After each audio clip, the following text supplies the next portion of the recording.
I never expected to be back in a courtroom again so soon. Let's hope this time I get some satisfaction and that people believe me. My name is Peri Moore. Last March, I was a key witness in the trial of the person who killed my parents and my sister almost 20 years ago.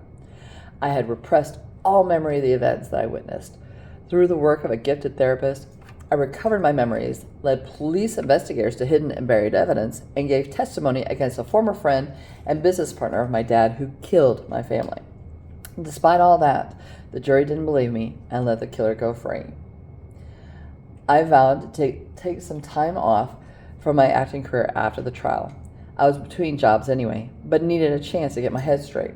However, when my agent Baskin Robinson contacted me in April with an offer to be a contestant on a celebrity reality game show, I knew I had to act while I was still a household name. My agent knew, and I agreed that playing off my newly found celebrity status might be the break I needed to get back into serious acting. So yes, I knew that I was going to be used by the show and its producers to draw viewers based on my tragic circumstances and raw emotions.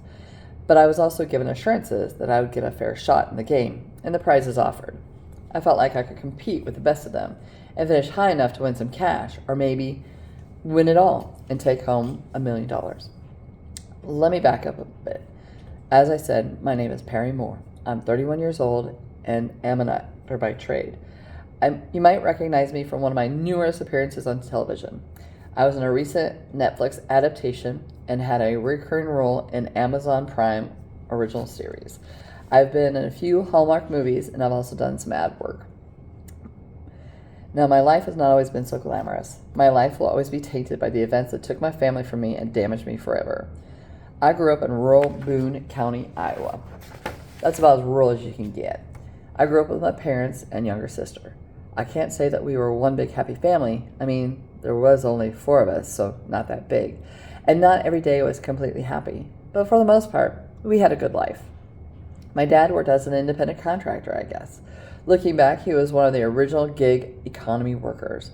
He seemed to be able to find a little work here and a little there, but we always seemed to have enough money to put food on the table and shoes on our feet. Dad's friends were always coming by to visit. He would take them out back to the picnic table to chat and do business, as he always called it. After my family was killed, I went to live with my mom's sister and her husband in California. They obviously knew about my circumstances and situation.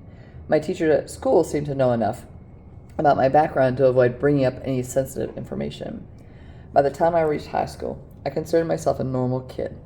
The high school drama teacher took a special interest in me, and that really gave me the spark of my career. I appeared in all the school plays and musicals and did some community theater productions as well. The reviews I received